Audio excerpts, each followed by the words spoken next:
প্রাথমিকভাবে ১২৫ আসনে প্রার্থী তালিকা ঘোষণা করেছে জাতীয় নাগরিক পার্টি এনসিপি। সকালে রাজধানীর বাংলা মোটরের অস্থায়ী কার্যালয়ে প্রার্থীদের নাম ঘোষণা করেন দলের সদস্য সচিব আখতার হোসেন। পরে এনসিপির আহ্বায়ক নাহিদ ইসলাম জানান, কারো প্রতি ফ্যাসিবাদ, সন্ত্রাস ও চাঁদাবাজির অভিযোগ থাকলে মনোনয়ন বাতিল করা হবে।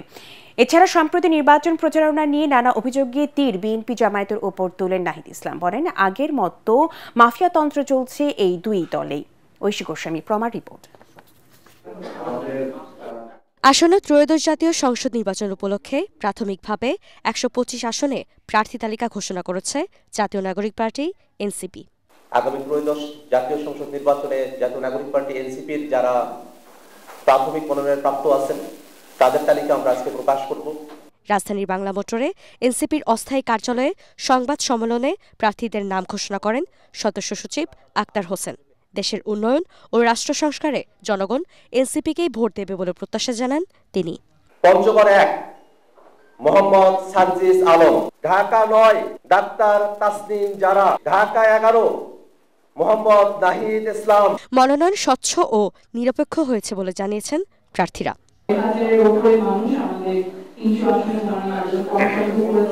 তফসিল ঘোষণার পরে নির্বাচনী যে নীতিমালা বিধি রয়েছে প্রত্যেকটি পুঙ্খানুপুঙ্খানুভাবে আপনাদের পালন করতে হবে। এ সময় আহ্বায়ক নাহিদ ইসলাম জানান, শুধু শাপলাকলিকে ভোট দেওয়া নয়, গণভোটে হ্যাঁ ভোট দেওয়াটাই বেশি গুরুত্বপূর্ণ।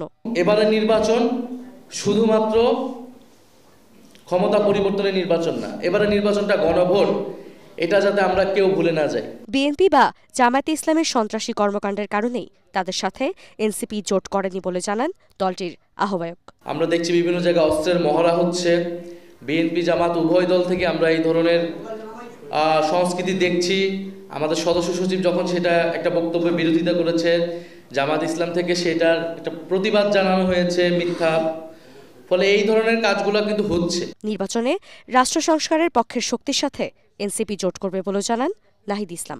হ্যাঁ পক্ষ নিয়ে আমরা নির্বাচনের মাঠে নামব। ঐশী গোস্বামী প্রমা, এটিএন বাংলা, ঢাকা।